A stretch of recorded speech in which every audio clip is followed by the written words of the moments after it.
Next हम exactly देखो इसको फर्दर हम सॉल्व करेंगे। नेक्स्ट तो यहाँ हमने बी अपॉन ए निकाला, अब देखो नेक्स्ट हम अपन निकालेंगे सी अपॉन ए निकालेंगे, ठीक है, क्योंकि रिफ्लेक्शन कोएफिशिएंट और आपका ट्रांसमिशन कोएफिशिएंट के लिए हमें एग्जैक्टली इन्हीं वैल्यूज की आवश्यकता होगी। देखो एग्जैक्टली यहाँ पर ये इक्वेशन हमने ऑलरेडी लिख रखी है, ये इक्वेशन हम ऑलरेडी निकाल चुके हैं 2a वाली, है ना, दोनों को जोड़ के जो निकाली थी।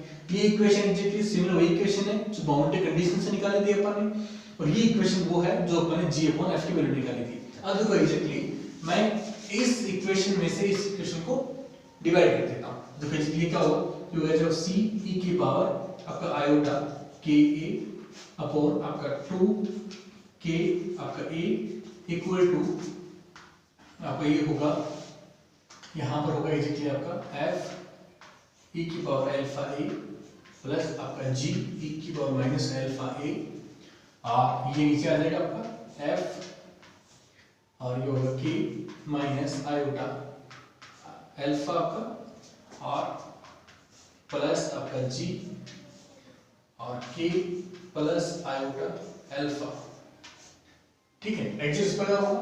अब देखो मैं यहाँ से f को कॉमन ले लेता हूँ, ठीक है, यहाँ देखो एग्जैक्टली आपका क्या होगा, c होगा, c अपॉन आपका a होगा और e की power iota k a exactly इस प्रकार ही रहेगा, ठीक है, और यहाँ क्या होगा एग्जैक्टली 2k एग्जैक्टली मैं इधर भेज देता हूँ, ठीक है, आपका एग्जैक्टली मैं यहाँ कर देता हूँ 2k f मैंने एग्जैक्टली कॉमन ले लिया, तो यहाँ क्या बचेगा e की पावर अल्फा a बचेगा, यहाँ क्या बचेगा आपका प्लस g अपॉन आपका f और e की पावर माइनस अल्फा a बचेगा, ठीक है, और यहाँ देखो एग्जैक्टली होगा, यहाँ पे मैं एग्जैक्टली f कॉमन लूंगा, आपका f कॉमन लेते यहाँ क्या बचेगा आपका k माइनस आयोटा अल्फा और एग्जैक्टली इसको मैं और बड़ा कुछ ले लेता हूँ, और यहाँ क्या बचेगा एग्जैक्टली आपका प्लस g अपॉन आपका f और यहाँ से क्या होगा एग्जैक्टली आपका k प्लस आयोटा अल्फा बचेगा। क्लियर हो गया? अब देखो एग्जैक्टली g अपॉन f की वैल्यू एग्जैक्टली मैं यहाँ से पुट करूंगा, ठीक है, इस वैल्यूज को पुट करता हूँ और f से f एग्जैक्टली मैं कैंसिल कर देता हूँ। यहाँ देखो एग्जैक्टली c अपॉन a आपका e की power iota k a equal to, यहाँ देख रहे हैं केयरफुली 2k एग्जैक्टली बाहर रहेगा, जो आपका ये होगा एग्जैक्टली इस प्रकार रखा जाएगा fa प्लस आपका ये एग्जैक्टली वैल्यू रख रहा हूं किसकी, मैं g की वैल्यू रख रहा हूं माइनस के अंदर है, ठीक है, तो यहां देखो एग्जैक्टली ये 2 अल्फा a प्लस में है, ये एग्जैक्टली माइनस में है, तो एग्जैक्टली यहां पर क्या होगा माइनस हो जाएगा और केवल e की पावर अल्फा a बच जाएगा, ठीक है। स्टार्ट करते हैं यहां पर माइनस आपका k प्लस आपका आयोटा अल्फा अपॉन आपका यहां क्या है exactly k minus iota alpha और e की पावर अल्फा a बच जाएगा, ठीक है, फर्दर e की वैल्यू अल्फा कॉमन निकालेंगे, ठीक है, चलो वो सेकंड पे बात है।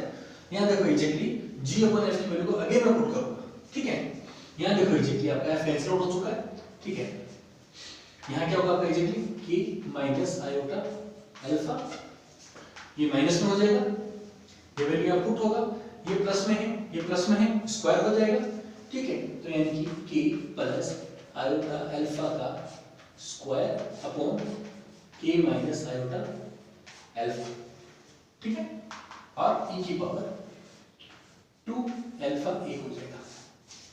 अब देखो एग्जैक्टली ये पोर्शन यहां गुणा होगा, e की पावर अल्फा कॉमन ले सकता हूं, ये पोर्शन यहां गुणा होगा, ये पोर्शन डिनोमिनेटर बच जाएगा, सिमिलरली ये पोर्शन यहां गुणा होगा, ये नीचे बच जाएगा, वो दोनों पोर्शन एग्जैक्टली आपके कैंसिल आउट हो जाएंगे, ठीक है।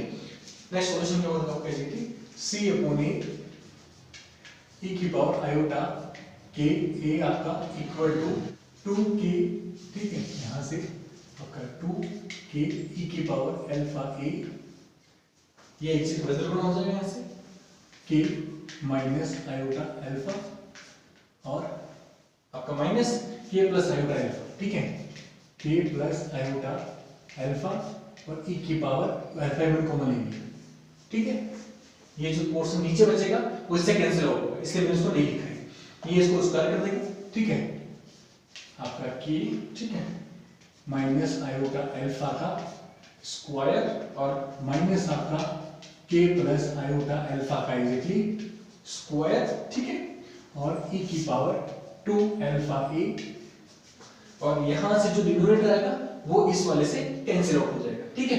तो देखो एग्जैक्टली ये वाला सॉल्यूशन बच गया आपके पास। आप देखो एग्जैक्टली इसको आप अगर सॉल्व करते हो, आप अगर मैं सॉल्व नहीं करूंगा, आपको एग्जैक्टली सॉल्यूशन दिख रहा होगा इस प्रकार मैंने इसको सॉल्व किया, आप पॉज करके इसको देख सकते हो। मैं इसकी वैल्यू एग्जैक्टली डायरेक्ट लिखा, ठीक है। इसको अगर मैं सॉल्व करूंगा अगर, तो मेरे को वैल्यू क्या मिलेगा, c upon a sorry e की पावर है ना iota k a equal to, देखो एग्जैक्टली ये k कैसे कैंसिल हो जाएगा, ये माइनस का क्या हो जाएगा, -2 आयोटा हो जाएगा आपका, ठीक है।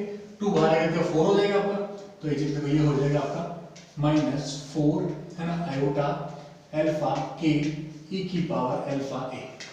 ऊपर वाला सिंपल है, नीचे वाला जो पोर्शन है इसको एग्जैक्टली मैं लिखता हूं डायरेक्टली, ठीक है।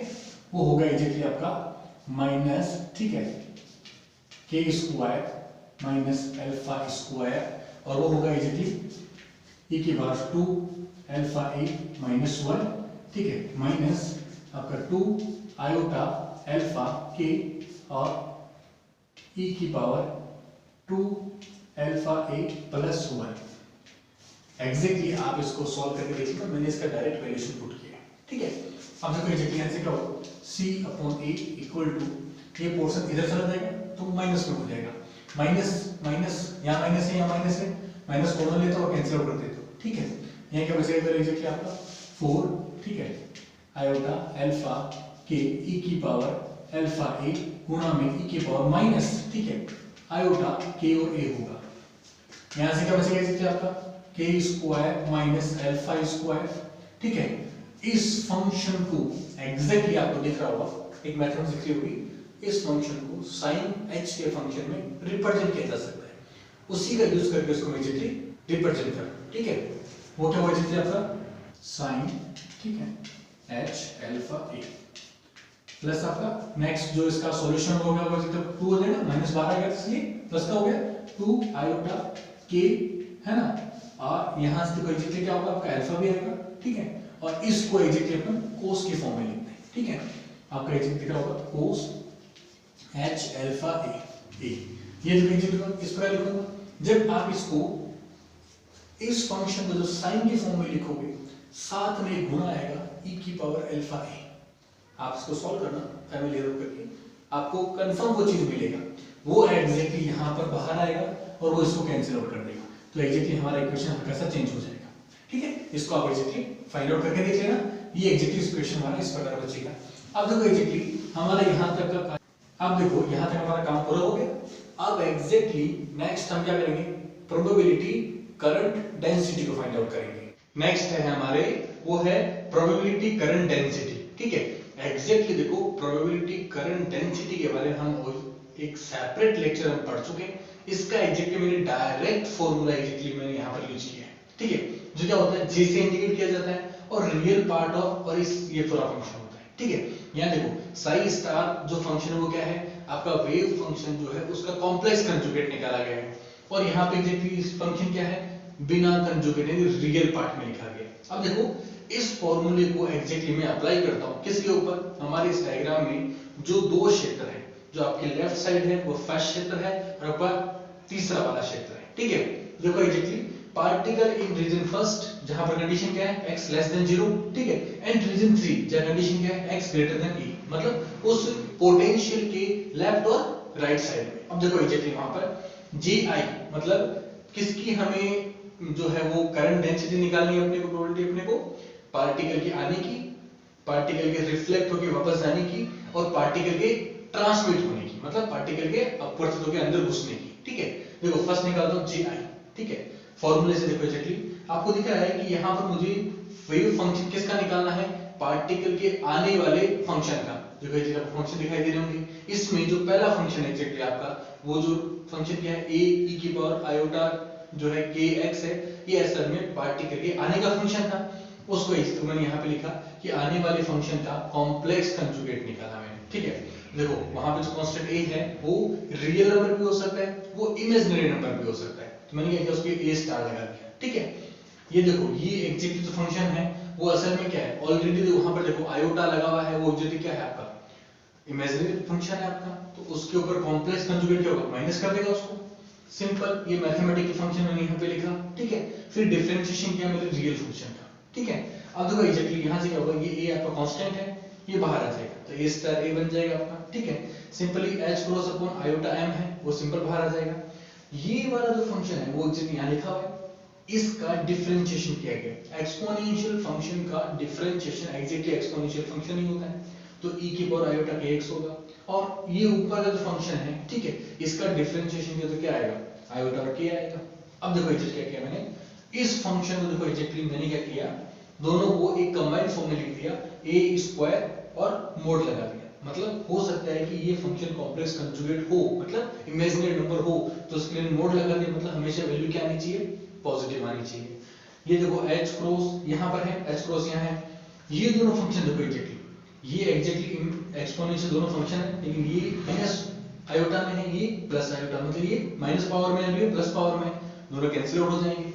ये आयोटा से इस आयोटा को कैंसिल आउट कर दिया गया और k को यहाँ ले आए, h k अपॉन m, ठीक है। और ये क्या आपके बनी, प्रोबेबिलिटी करंट डेंसिटी किसकी बनी है, पार्टिकल के आने की, लेफ्ट साइड से राइट साइड के आने की। तो एग्जैक्टली देखो ये इस प्रकार रिप्रेजेंट की जाएगी। ये वाला जो फंक्शन है वो कांस्टेंट है, h क्रॉस आपका कांस्टेंट होता है, k आपका एक कांस्टेंट है, m आपका एक कांस्टेंट है। इसके लिए नोटेशन दे दिया म्यू आपका, ठीक है, कि और इसको एग्जैक्टली डिस्क्राइब करती है कि इसको इस प्रकार म्यू माना गया है। अगर सिंपली मैं अगर जे आर निकालता हूं, मतलब पार्टिकल जाकर के पोटेंशियल से टकरा के जो वापस आता है, उसके लिए अगर मैं लिखता हूं अगर मैं, तो सिंपल यही प्रोसीड्यूर वापस फॉलो करूंगा। मैंने इसका डायरेक्ट रिजल्ट लिखा है, आप इसे परफॉर्म करके देख लेना, वो रिजल्ट डायरेक्टली इस प्रकार आएगा, ठीक है। वहां भी सिमिलर इस प्रकार b का स्क्वायर होगा मोड के अंदर, और यही मैथमेटिकल फंक्शन वापस आएगा। इस फंक्शन को एग्जैक्टली मैंने वापस म्यू से लिख दिया, म्यू की वैल्यू एग्जैक्टली वापस वही है। सिमिलर इसी मेथड से एग्जैक्टली मैं j_t भी निकालूंगा, मतलब अगर पार्टिकल पोटेंशियल से ट्रांसमिट हो जाता है, मतलब उसमें से होकर के निकल जाता है, तो क्या होगा उस वक्त के लिए, क्या होगा, जो हमारा देखो वेव फंक्शन दिख रहा होगा, ट्रांसमिशन के लिए जो नीचे वाली इक्वेशन है हमारी, ठीक है, उसमें c वाला जो फंक्शन है वो क्या इंडिकेट करता है, अगर पार्टिकल वहां से आर पार हो जाए, निकल जाए बाहर, ठीक है, उसके लिए एग्जैक्टली जो हमारी प्रोबेबिलिटी करंट डेंसिटी एग्जैक्टली इस प्रकार आएगी, ठीक है। तो देखो अब तीनों हमने निकाली, अब इसका यूज क्या है, इसका यूज एग्जैक्टली अपन रिफ्लेक्शन कोएफिशिएंट निकालने में काम आता है, ठीक है। अब देखो वहां देखो रिफ्लेक्शन कोएफिशिएंट को कैपिटल R से रिप्रेजेंट किया गया है, और रिफ्लेक्शन कोएफिशिएंट R असल में होता क्या है कि प्रोबेबिलिटी करंट डेंसिटी किसकी, रिफ्लेक्शन पार्टिकल की, अपॉन और किसकी होती है, पार्टिकल इंसिडेंट हो रहा है उसकी प्रोबेबिलिटी करंट डेंसिटी, दोनों क्या होता है सर में, वो एक अनुपात होता है, ठीक है, ratio of Jr upon Ji, ठीक है। अब देखो एग्जैक्टली Jr और Ji की वैल्यू को मैं यहां से पुट करूंगा, Jr और Ji की वैल्यू को, सिंपली कुछ नहीं है, ये दोनों कांस्टेंट है, कैंसिल आउट हो जाएंगे, लिखा आपको ऊपर दिख रहा होगा, जैसे मैंने म्यू और म्यू से लिख रखा है, ठीक है। और देखो यहाँ पर ये जो दोनों का स्क्वायर और जो ये मोड लगाया मैंने, इसको एग्जैक्टली किस प्रकार लिख सकते हैं, वही आपका a स्क्वायर कैसे लिख सकते हैं, a स्टार और a में लिख सकते थे, वैसे b स्टार और b में, a स्टार और a में। तो एग्जैक्टली देखो अगर हमें ये रिफ्लेक्शन कोएफिशिएंट निकालना है हमें अगर, तो हमें किसकी वैल्यू पता होनी चाहिए, b अपॉन a की वैल्यू पता होनी चाहिए। b अपॉन a की वैल्यू ऑलरेडी देखो हम जब हमने सॉल्व किया था तो हमने इसको फाइंड आउट कर लिया था, ठीक है। अब देखो एग्जैक्टली यहाँ पर ये जो वैल्यूएशन निकाला है, इसमें ये वाला फंक्शन जो है वो पहले कॉम्प्लेक्स कंजुगेट बनाना पड़ेगा, ठीक है आपको, b स्टार, ठीक है। देखो एग्जैक्टली ये ऊपर वाला जो फंक्शन है वो किसकी वैल्यू है, वो b की वैल्यू है। इस वैल्यू को आप नोट करो, ये पूरा का पूरा एक रियल फंक्शन है, यहाँ पर कोई भी इमेजिनरी फंक्शन नहीं है ना, इसका मतलब इसका कॉम्प्लेक्स कंजुगेट क्या होगा, रियल फंक्शन ही होगा। देखो एग्जैक्टली इस फंक्शन को मैंने एग्जैक्टली यहाँ पे लिख दिया, ठीक है, और इसका b रियल फंक्शन मैंने यहाँ पे लिख दिया, ठीक है।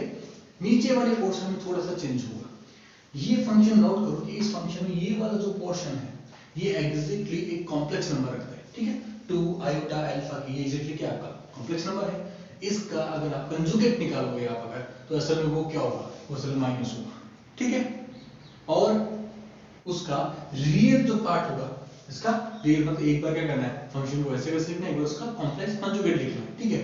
तो कॉम्प्लेक्स कंजुगेट में लिख दिया मैंने कि प्लस का क्या हो गया यहाँ पे, माइनस हो गया, और अगर मैं इसको डेल्टा मान लेता हूँ पूरे फंक्शन को, तो यहाँ पे क्या लिख देता हूँ एग्जैक्टली मैं इसको डेल्टा, मतलब यही वाला फंक्शन वापस रिपीट हुआ, लेकिन यहाँ पे एग्जैक्टली क्या है, प्लस है आपका। अब देखो एग्जैक्टली इसका तो सॉल्यूशन क्या होगा, ये स्क्वायर में आ जाएगा, है ना, के स्क्वायर प्लस अल्फा स्क्वायर दोनों सेम स्क्वायर में आ गया और ये साइन एच स्क्वायर में आ गया।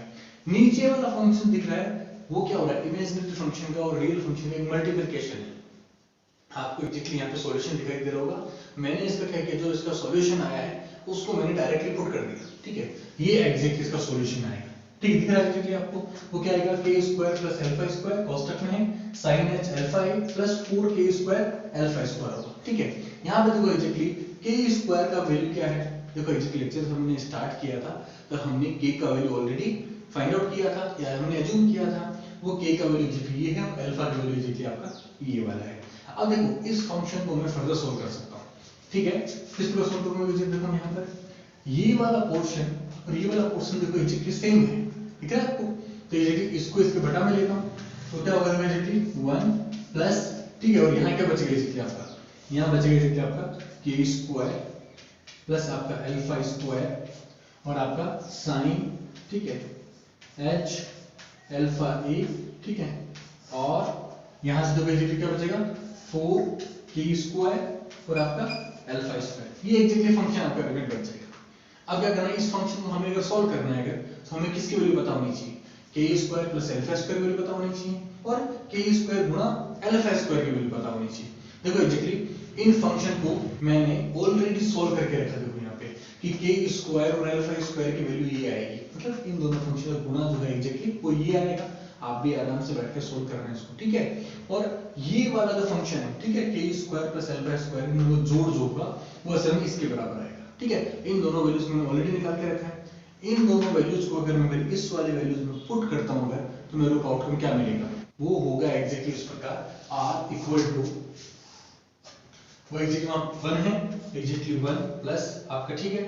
यहां देखिए एग्जैक्टली यहां मुझे क्या लिखना है, के स्क्वायर प्लस अल्फा स्क्वायर लिखना है, ये वाला होगा के स्क्वायर प्लस अल्फा स्क्वायर। वो एग्जैक्टली वैल्यू कितनी है इसकी 4m स्क्वायर v0 का स्क्वायर बटा में h क्रॉस 4, ये वैल्यू एग्जैक्टली लिख दिया मैंने यहाँ पे। और फंक्शन किसका आपका, ये आपका फंक्शन है sin, ठीक है, h एग्जैक्टली। तो ये फंक्शन यहाँ से अगर आएगा तो ये फंक्शन स्क्वायर में आएगा और ये फंक्शन एग्जैक्टली क्या आएगा, स्क्वायर में आएगा, ठीक है। और यहाँ एग्जैक्टली क्या होगा, इसका स्क्वायर हो जाएगा, ये इसका स्क्वायर हो जाएगा और अल्फा ये हो जाएगा। ये एग्जैक्टली फंक्शन वाला यहाँ तक आया। और इसके बटा में कौन सा फंक्शन है, 4k स्क्वायर अल्फा स्क्वायर, मतलब 4 को मेरे को एग्जैक्टली बाहर रखना है और ये वाला फंक्शन लिखना है, ठीक है। 4m स्क्वायर e आपका और एग्जैक्टली v0 माइनस आपका e अपॉन आपका क्या होगा एग्जैक्टली h का 4, ठीक है। और इसका एग्जैक्टली क्या हो जाएगा आपका, स्क्वायर थोड़ी स्क्वायर नहीं है, ठीक है। तो एग्जैक्टली तो ये इस प्रकार एग्जैक्टली हमारा पूरा फंक्शन लिखा जाएगा। अब देखो एग्जैक्टली इसको थोड़ा मैथमेटिकली अपन सॉल्व करेंगे। मैंने यहाँ सॉल्व नहीं किया है, आपको सॉल्व करना है। अगर सॉल्व करते हैं अगर तो एग्जैक्टली मुझे ये वाला रिजल्ट फाइंड आउट होता है, ठीक है। जहां पर क्या होगा 1 का 1 रहेगा प्लस आपका ये फंक्शन इससे एग्जैक्टली थोड़ा बहुत कैंसिल आउट होगा, है ना। और क्या बचेगा v0 का square sin h square alpha a upon 4e cos v0 minus e, ये एग्जैक्टली मेरे को फंक्शन फाइंड आउट होगा। मैंने क्या किया, इस फंक्शन को थोड़ा सा और मॉडिफाई किया। इस फंक्शन को मैंने एग्जैक्टली इनवर्स में ले लिया, मतलब ये वाला पोर्शन ऊपर ये वाला पोर्शन नीचे, ठीक है। और फंक्शन क्या हो गया, इनवर्स हो गया बकायदा, ठीक है। तो ये देखो एग्जैक्टली हमारा क्या निकला, रिफ्रैक्शन कोएफिशिएंट निकला, ठीक है। इसके बाद हमारा पर्पस क्या रहेगा, हमारा पर्पस रहेगा ट्रांसमिशन कोएफिशिएंट t निकालने का पर्पस रहेगा। ट्रांसमिशन कोएफिशिएंट जो होता है ये भी सिंपली इसी प्रकार से निकाला जाएगा, जो एक रेशियो होने का अनुपात होता है किसका, आपके करंट प्रोबेबिलिटी करंट डेंसिटी का। तो फिर t इक्वल टू क्या होगा, gt अपॉन ji, मतलब पार्टिकल के ट्रांसमिट होने की जो करंट डेंसिटी और पार्टिकल के जो आने की करंट डेंसिटी क्या होगी। सिंपल देखो एग्जैक्टली अपन ने जे टी भी एग्जैक्ट निकाल के रखा है अपन ने और जे आई भी निकाल के रखा है। इन वैल्यूज को एग्जैक्टली हमें क्या करना है, पुट करना है। इन वैल्यूज को एग्जैक्टली हमें क्या करना है, पुट करना है। तो सिंपल मैंने वैल्यूज को पुट करके रखा है। यहाँ पे क्या फाइंड आउट होगा कि c स्क्वायर मतलब वही c स्टार इन c और a स्क्वायर मतलब a स्टार और a।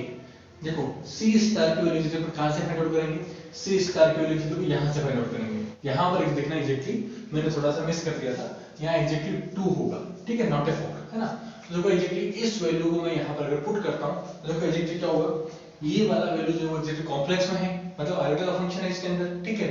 तो क्या होगा जब इसका कॉम्प्लेक्स कंजुगेट करूंगा तो क्या होगा, ये माइनस हो जाएगा। देखो एग्जैक्टली माइनस 2 आयोटा अल्फा के ई की पावर आयोटा के ए आया, ठीक है। यहाँ पे माइनस था इसलिए यहाँ पे क्या हो गया, प्लस हो गया, और गुणा में c मतलब ओरिजिनल जो फंक्शन है आपका, मतलब वापस पूरा ये फंक्शन वापस कैसा आ जाएगा, 2 आयोटा अल्फा के ई की पावर माइनस आयोटा के ए, ठीक है। सिमिलर देखो नीचे क्या करना है, एग्जैक्टली अपन को a का स्क्वायर करना है, इसका देखो एग्जैक्टली a का स्क्वायर का वैल्यू एग्जैक्टली अपन यहां भी लिखा था ना, ये वाला a स्टार a, इसका एग्जैक्टली पूरा सॉल्यूशन किया अपन ने नीचे वाले का, फाइनल आउटकम क्या आया था, ये वाला आउटकम आया था हमारा, यही आउटकम एग्जैक्टली मैं यहां पर वापस लिख रहा हूं, ठीक है। सेम कॉपी है, कोई फर्क नहीं है आउटकम में, ठीक है। वो एकदम यहां पुट कर देता हूं अगर मैं, तो क्या होगा, मेरे को एक नया सॉल्यूशन मिलेगा, उसको एग्जैक्टली मैं थोड़ा सॉल्व करता हूं। अगर वहां देखो एग्जैक्टली ऊपर माइनस का चिन्ह आएगा, 2 और 2 ये दोनों दो क्या मल्टीप्लाई करके क्या होगा, 4 आएगा, मैंने देखो एग्जैक्टली हम 4 लिख दिया, ठीक है। यहां देखो एग्जैक्टली आयोटा और आयोटा क्या हो जाएगा, आयोटा स्क्वायर हो जाएगा, और आयोटा स्क्वायर वैल्यू क्या होती है, -1, वो माइनस और माइनस क्या हो जाएंगे आपके एग्जैक्टली प्लस हो जाएंगे आपके। वहां देखो एग्जैक्टली अल्फा और अल्फा क्या हो जाएगा, अल्फा स्क्वायर, और के क्या हो जाएगा, के स्क्वायर हो जाएगा, देखो अल्फा स्क्वायर और के स्क्वायर लिख दिया मैंने। यहाँ देखो एक्सपोनेंशियल फंक्शन देखो एग्जैक्टली एक बार माइनस में एक बार पॉजिटिव की घात में है, तो क्या होगा 1 हो जाएगा, ठीक है। तो इस तो यहाँ पर मैंने 1 कर दिया, ठीक है। और नीचे वाला फंक्शन इसलिए ऐसा कैसा रह जाएगा। सिमिलर देखो मैंने क्या किया, इस फंक्शन को इसके साथ लिया और इस फंक्शन को एक बार इसके साथ लिया, इसके साथ लूंगा तो ये फंक्शन ऐसा कैसा रह जाएगा, और इसके साथ लूंगा तो क्या होगा, +1 आ जाएगा। और सिंपली मैंने क्या 1 को इधर ट्रांसमिट किया, वही मैंने अल्फा स्क्वायर के स्क्वायर के वैल्यूज को पुट किया, जैसे मैंने यहाँ पर पुट किया था ये वाले वैल्यू को, और मैंने इसको दोनों वैल्यूज को पुट किया, और मैंने डायरेक्ट सॉल्यूशन लिखा। एक बार आप पुट करना और सॉल्यूशन निकालना, एग्जैक्टली इसी प्रकार सॉल्यूशन आपका आएगा, ठीक है। ये एग्जैक्टली सॉल्यूशन आएगा 4e cosec v0 - e और v0 square sin h square alpha e, है ना। इससे मैंने क्या इसको हल्का सा लिखा, वो एग्जैक्टली मैंने क्या लिखा, वो एग्जैक्टली लिखा मैंने इसको इनवर्स की फॉर्म में लिख दिया हल्का सा, ठीक है। वो क्या 1 प्लस वो जो नीचे वाला पोर्शन क्या हो गया एग्जैक्टली आपका ऊपर आ गया। इस प्रकार एग्जैक्टली मेरा ट्रांसलेशन कोएफिशिएंट था, ये फार्मूला मिला मेरे को, जो एग्जैक्टली रिफ्रैक्शन कोएफिशिएंट हमने यहां पर निकाला, ठीक है। ये वाला फार्मूला और मैंने इसको एग्जैक्टली यहां पर सॉल्व किया, ये वाला फार्मूला, और ट्रांसमिशन कोएफिशिएंट बोलना कौन सा, ये वाला फार्मूला। एग्जैक्टली आप ना इसके जस्ट हम नेक्स्ट देखेंगे कि इन फार्मूलों का असल में यूज क्या होता है। असल में हम नेक्स्ट टाइम पे क्या पढ़ेंगे, हम टनलिंग इफेक्ट के बारे में पढ़ेंगे कि एग्जैक्टली टनलिंग इफेक्ट किस प्रकार ट्रांसमिशन कोएफिशिएंट से एक्सप्लेन किया गया। हम देखेंगे कि जो हमने दो कोएफिशिएंट निकाले थे, हमारा ट्रांसमिशन कोएफिशिएंट और हमारा रिफ्लेक्शन कोएफिशिएंट, इन दोनों कोएफिशिएंट को एग्जैक्टली आप देखो कि उन दोनों कोएफिशिएंट को अगर हम हल्का सा ऐड करते हैं, ठीक है, आप ऐड करना तो एग्जैक्टली हमें रिजल्ट क्या फाइंड आउट होता है, 1 फाइंड आउट होता है। सिंपल सा एग्जांपल लेते हैं, देखो एग्जैक्टली यहाँ पर ये वाला पोर्शन अप साइड में ऊपर की ओर है, लेकिन यहाँ पर ये पोर्शन नीचे की साइड पर, तो एग्जैक्टली क्या होगा आपस में, या इसके आपस में क्या होगा, कैंसिल आउट हो जाएगा, ठीक है। देखो एग्जैक्टली ये अपने को फाइनल आउटकम मिलता है। इसका मतलब क्या हुआ कि जो हमारा रिफ्लेक्शन कोएफिशिएंट है और हमारा ट्रांसमिशन कोएफिशिएंट दोनों का एडिंग क्या होता है, 1 के बराबर होता है। नेक्स्ट देखो एग्जैक्टली हम कुछ कंडीशंस लगाते हैं, किसके ऊपर, हमारे ट्रांसमिशन कोएफिशिएंट के ऊपर। तो देखो क्लासिकली क्या था कि क्लासिकली ये था कि अगर एनर्जी आने वाले पार्टिकल की पोटेंशियल की बैरियर की हाइट से कम है तो पार्टिकल उसमें से टनल नहीं करेगा। लेकिन देखो यहाँ पर एक स्पेशल प्रॉपर्टी क्या है कि टनलिंग वाला मतलब जो ट्रांसमिशन होना चाहिए वो फैक्टर 0 नहीं हुआ एग्जैक्टली आपका। तो एग्जैक्टली इसको अपन सॉल्व करते हैं कुछ कंडीशन लगा करके। पहली कंडीशन क्या लगाते हैं अपन कि आने वाली पार्टिकल की एनर्जी नियर टू नियर 0 है, मतलब 10 to 0 है, मतलब उसकी एनर्जी बहुत ही कम है, 0 के आसपास है। तो उसमें कंडीशन क्या होगी, एग्जैक्टली आप यहाँ पर जैसे ही e का वैल्यू 0 पुट करोगे, ठीक है, तो एग्जैक्टली क्या होगा, ये पूरा फंक्शन एग्जैक्टली 0 गिर हो जाएगा। सिंपल सी ना, x नीचे 0 वाला जो फंक्शन क्या हो जाएगा आपका 0 हो जाएगा आपका, ठीक है। यहाँ आप 0 पुट कर दीजिए, फंक्शन क्या हो जाएगा आपका 0 हो जाएगा। तो इस स्थिति में ट्रांसमिशन कोएफिशिएंट क्या हो जाएगा आपका 0, यानी कि केस क्या बना कि ट्रांसमिशन कोएफिशिएंट 0 हो जाता है। कब 0 होता है, जब लिमिट e टेंड टू 0, जब एनर्जी आने वाले पार्टिकल की कहां हो, लगभग 0 के आसपास हो। अब देखो एग्जैक्टली नेक्स्ट देखते हैं अपन एग्जांपल को देखते हैं, जब आने वाले पार्टिकल की जो एनर्जी है वो पोटेंशियल बैरियर के लगभग नियर है, नॉट इक्वल टू, उसको टेंड कर रही है, मतलब उसकी तरफ बढ़ रही है अगर, यानी मान लिया पोटेंशियल जो अपना बैरियर उसका अगर 20 है अगर, ठीक है, एग्जांपल को ले लेता हूं, और इसका अगर 19 के आसपास है, तो क्या होगा कि जब e टेंड टू बी 0, ठीक है, पोटेंशियल की तरफ इसको जब टेंड करेगी आने वाले पार्टिकल की एनर्जी, तो कंडीशन क्या होगी, और दूसरी कंडीशन क्या है कि अल्फा a टेंड टू करेगी इसमें 0 की तरफ, ठीक है। जब ये दोनों कंडीशन सेटिस्फाई होती है अगर, ठीक है, तो क्या होगा एग्जैक्टली अल्फा a की वैल्यू जब 0 की तरफ टेंड करेगी तो कंडीशन क्या होती है कि जब इस फंक्शन को अप्लाई करोगे इसके अंदर, आप यहां जब अप्लाई करोगे तो साइन का फंक्शन का जो अंदर का जो थीटा अपन लेते हैं, अगर वो नियर टू इक्वल टू 0 होता है तो क्या होता है, साइन की वैल्यू एग्जैक्टली क्या होती है, थीटा ही हो जाती है। सिंपल अगर मैथमेटिक्स करते हैं, सिमिलर यहाँ पे क्या होगा कि अगर अल्फा ए टेंड टू 0 है, मतलब नियर टू 0 है, तो साइन h की जो वैल्यू होगी वो क्या होगी एग्जैक्टली आपकी अल्फा ही हो जाएगी। इस वैल्यू को एग्जैक्टली मैंने यहाँ पर पुट किया है, क्लियर हो गया। तो इस फंक्शन को एग्जैक्टली इस कंडीशन के अकॉर्डिंग, ठीक है, हमारा ट्रांसमिशन कोएफिशिएंट क्या होगा, t इक्वल टू 1 प्लस आपका v0 का स्क्वायर और sin h स्क्वायर जो है क्वेश्चन किसके बराबर हो जाएगा, आपका अल्फा के बराबर हो जाएगा।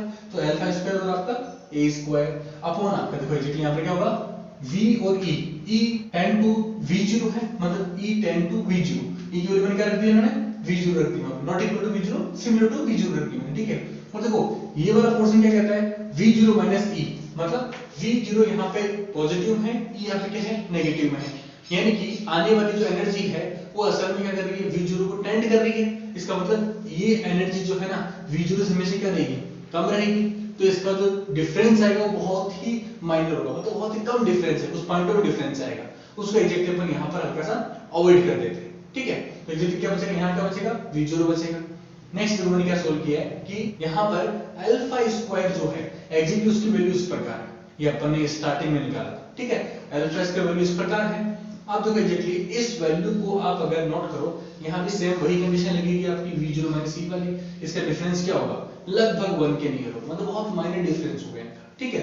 अब देखो एग्जैक्टली यहाँ पर मैंने नेक्स्ट फार्मूला क्या लिखा, 1 प्लस आपका v0 स्क्वायर और ये v0 नीचे, तो एग्जैक्टली क्या क्या होगा, कैंसिल आउट हो जाएगा आपका, केवल आपका v0 ऊपर बचेगा। और अल्फा का स्क्वायर, तो ये वाला पोर्शन 2m यहाँ पर है, ये वाला पोर्शन लगभग 1 के बराबर हो जाएगा, ठीक है। ये a स्क्वायर नीचे आ गया, ठीक है, अपॉन आपका h क्रॉस स्क्वायर किससे आ रहा है, अल्फा स्क्वायर से आ रहा है, h क्रॉस स्क्वायर, और ये जो 2 है इससे ये 4 कैंसिल आउट हो जाएगा। यहाँ एग्जैक्ट मैंने 4 रखा है, मैंने यहाँ पे एग्जैक्ट यहाँ पे ये 2 रखा हुआ है।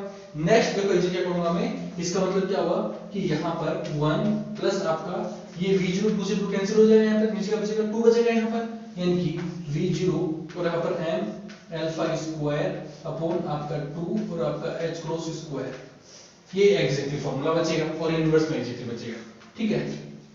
अब देखो एग्जैक्टली हमारा जो ट्रांसमिशन कोएफिशिएंट है, कुछ कंडीशन लगाने के बाद में हमें इस प्रकार मैथमेटिकली फाइंड आउट होता है। अब देखते हैं इसका मीनिंग क्या होगा, ठीक है। देखो यहाँ पर ये वाला जो है ना v0 m alpha square upon 2 h cross square, ये देखो एग्जैक्टली क्या होता है, ये ओपेसिटी ऑफ बैरियर होता है। मतलब क्या होता है कि जो आपका पोटेंशियल वेल है आपका, जो एग्जैक्टली डायग्राम दिख रहा होगा, इस पोटेंशियल वेल को पार करने की जो ओपेसिटी होती है, मतलब उसको कब पार किया जा सकता है, उसके लिए जो कंडीशन होती है वो एग्जैक्टली ये वाली है। इसको एग्जैक्टली थोड़ा गौर करके देखो, ये एग्जैक्टली m मतलब पार्टिकल का मास पर डिपेंड करता है, v0 मतलब बैरियर की हाइट पे डिपेंड करता है या पोटेंशियल डिपेंड करता है, a0 मतलब सॉरी a का मतलब क्या हुआ, उस पोटेंशियल की चौड़ाई, देख रहे हैं x a मतलब पोटेंशियल की चौड़ाई उस पर डिपेंड करता है, और ये दोनों कांस्टेंट है। इसका मतलब क्या हुआ कि जो पोटेंशियल जो बैरियर है उसमें से कोई ट्रांसमिट होगा अगर, मतलब कोई आर पार निकलेगा अगर, तो उसके लिए क्या कंडीशन होगी कि वो तब निकल पाएगा जब इस कंडीशन को फॉलो करेगा। इस कंडीशन देखो एग्जैक्टली अगर v0 की वैल्यू ज्यादा होती है, मतलब क्या हुआ, अगर पोटेंशियल हाई है अगर, तो ट्रांसमिशन क्या हो जाएगा, कम हो जाएगा, मतलब ट्रांसमिट होने का चांसेस क्या होंगे, कम हो जाएंगे। अगर उस बैरियर की विड्थ अगर बढ़ जाती है अगर, ठीक है, चौड़ाई अगर बढ़ जाती है अगर, तो क्या होगा, उसकी ट्रांसमिट होने की प्रोबेबिलिटी क्या हो जाएगी, कम हो जाएगी। यानी कि अगर a बढ़ता है तो ट्रांसमिशन कोएफिशिएंट की क्या कम होगा, मतलब उसके चांसेस कम हो जाएंगे। तो ये एग्जैक्टली इस फार्मूले का हमारा मैथमेटिकली मीनिंग होता है, ठीक है। ये कब होता है, जब एग्जैक्टली अपन ये वाली कंडीशन लगाते हैं, ठीक है। अब देखो यहाँ पर क्या किया, अल्फा ए टेंड टू 0, मतलब अल्फा ए लगभग 0 के आसपास है, ठीक है। लेकिन अब हम कंडीशन को चेंज करते हैं, ठीक है, हम लगाते हैं ये वाली कंडीशन। ये कंडीशन क्या है कि अल्फा ए ग्रेटर क्या आपका 1 है, मतलब अल्फा ए की वैल्यू क्या है 1 से ज्यादा है यहाँ पे, ठीक है। उस कंडीशन में क्या होगा, तो देखो एग्जैक्टली उस कंडीशन में हमारा जो sin h अल्फा का फंक्शन होता है वो एग्जैक्टली सिमिलर इस प्रकार हो जाता है 1/2 e की पावर अल्फा a के बराबर, यानी कि ये एग्जैक्टली एजुकेशन होता है, ये फंक्शन इस प्रकार लिखा जा सकता है, ठीक है। इस कंडीशन को हम फॉलो करें अगर किसके अंदर, अगेन हमारे इस वाले फॉर्मूले के अंदर हम अगर, ठीक है, तो हमें क्या फाइंड आउट होगा कि हमारा ट्रांसमिशन कोएफिशिएंट है एग्जैक्टली वो नियर टू इक्वल होगा कोष्टक आपका 1 प्लस आपका v0 स्क्वायर, कौन सा वाला, ये वाला। साइन के फंक्शन को एग्जैक्टली इसमें क्या लिखा है, इस प्रकार लिखा है। तो देखो यहाँ 1/2 होगा वो हो जाएगा, ये तो सिंपल साइन h का है, ये किसका फंक्शन है, ये स्क्वायर का फंक्शन है, तो 1/2 का क्या होगा, स्क्वायर 1/4 होगा, और ये 4 नीचे भी आया, 4 मल्टीप्लाई क्या होगा 16 हो जाएगा आपका, ठीक है।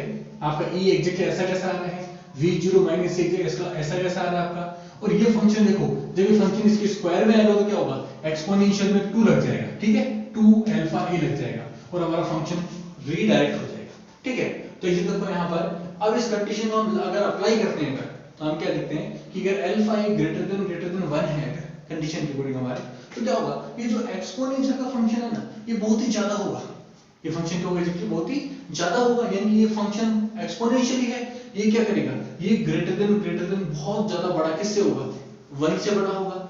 इस कंडीशन को अगेन हम यहां पे अप्लाई करते हैं तो मतलब क्या होगा कि ये फंक्शन जो है वो बहुत बहुत बड़ा है, किससे, 1 से बड़ा है। इसका मतलब क्या हुआ कि इसको एग्जैक्टली में इस प्रकार लिख सकता हूं, 1 को एग्जैक्टली में अवॉइड कर देता हूं, ठीक है। तो ये मेरा फंक्शन क्या हुआ, v0 स्क्वायर e की power 2 alpha a upon 16 e v0 और माइनस e, ये मेरा फंक्शन इस प्रकार लिखा जाएगा। यहां पर तो एग्जैक्टली इनवर्स लिखा हुआ है, इसको एग्जैक्टली में थोड़ा सा कन्वर्ट कर देता हूं वापस, ठीक है। जब फंक्शन एग्जैक्टली इस प्रकार होगा तो ये फंक्शन ऊपर चला जाएगा, ये फंक्शन एग्जैक्टली नीचे आ जाएगा, ये वाला जब नीचे आएगा तो क्या होगा, ऊपर ले जाऊंगा उसको सब माइनस में आ जाएगा। तो देखो एग्जैक्टली ये हमारा ट्रांसमिशन जो का फॉर्मूला है एग्जैक्टली निकला, और इसको नोट करो, ये फॉर्मूला जो है ना ये जीरो नहीं हो रहा है, मतलब क्या कह रहा है कि अगर आने वाले पार्टिकल की एनर्जी लेस देन v0 हो, ये कंडीशन ये हमारा केस था। इस केस में क्लासिकल केस क्या कहता है कि पार्टिकल उस बैरियर को पार नहीं कर सकता, लेकिन क्वांटम वाले केस में क्या हो रहा है कि यहां पर पार्टिकल को उस बैरियर को पार करने की कुछ प्रायिकता है। कितनी प्रायिकता वो मैथमेटिकली पता लगेगा, वो किस पे डिपेंड करेगा, वो एग्जैक्टली हमारे इस अल्फा पे डिपेंड करेगा कि जो ये फंक्शन किस पे डिपेंड कर रहा है, इस पे डिपेंड कर रहा है, अल्फा किस पे निर्भर कर रहा है, इस फंक्शन पे डिपेंड कर रहा है। तो इससे कुछ पैरामीटर्स पे डिपेंड करेगा कि वो ट्रांसमिट होगा या नहीं होगा। तो देखो एग्जैक्टली यहां पर नोट कर लेंगे कि ये ट्रांसमिशन कोएफिशिएंट जीरो नहीं होता है, इसका मतलब पार्टिकल की एनर्जी पोटेंशियल से कम होने के बावजूद भी कुछ चांस होता है कि वो पार्टिकल उस पोटेंशियल बैरियर को पार कर सकता है, और इस इफेक्ट को हम एग्जैक्टली टनलिंग इफेक्ट कहते हैं, ठीक है। ये बहुत ही इंपॉर्टेंट है क्योंकि हम इस टनलिंग इफेक्ट की जो एक्सप्लेनेशन है एग्जैक्टली हम क्वांटम हमारी मैकेनिक्स के थ्रू एग्जैक्टली उसको कर सकते हैं। अब देखो एग्जैक्टली थोड़े से यहाँ पे दो ग्राफ देखते हैं, आपको एक पहला ग्राफ दिख रहा होगा आपका ट्रांसमिशन कोएफिशिएंट और e अपॉन v0 ग्राफ दिख रहा होगा जो कि एग्जैक्टली वो एक्सपोनेंशियली बढ़ रहा है आपका, ठीक है। एक ग्राफ आपको और दिख रहा होगा जो कि पार्टिकल के टनल होने को दिखा रहा है कि पार्टिकल एक वेव की फॉर्म में आ रहा है, दिख रहा है बेटा, और उसकी एनर्जी आपके पोटेंशियल से कम है, लेकिन फिर भी वो पोटेंशियल बैरियर के अंदर एंटर होता है और वहां से पार होता है, निकल जाता है, लेकिन वहां से निकलते वक्त उसकी एनर्जी थोड़ी सी क्या होती है, कम हो जाती है। भले वो इसकी एनर्जी कम हो जाए लेकिन वो उसमें से निकल जाता है। इसका सबसे बेस्ट एग्जांपल प्रैक्टिकली क्या होता है कि अल्फा पार्टिकल जो होता है वो न्यूक्लियस से बाहर निकल जाता है, और न्यूक्लियस से बाहर निकलने के लिए जितनी एनर्जी की आवश्यकता होती है उतनी एनर्जी अल्फा पार्टिकल के पास नहीं होने के बावजूद भी वो न्यूक्लियस की रेडियस से बाहर आ जाता है, मतलब इमिट हो जाता है, मतलब रेडियो एक्टिव सब्सटेंस होते हैं ना, उसमें क्या होता है पार्टिकल्स इमिट होते हैं उसके अंदर। उसकी एक्सप्लेनेशन एग्जैक्टली हम क्वांटम मैकेनिक्स के थ्रू हम लोग उसको एक्सप्लेन कर सकते हैं। एग्जैक्टली हमारे नेक्स्ट लेक्चर के अंदर हम अल्फा पार्टिकल के न्यूक्लियस से बाहर निकलने की जो हमारी थ्योरी थी उसको एग्जैक्टली क्वांटम मैकेनिक्स के थ्रू हम उसको एक्सप्लेन करेंगे। Thank you.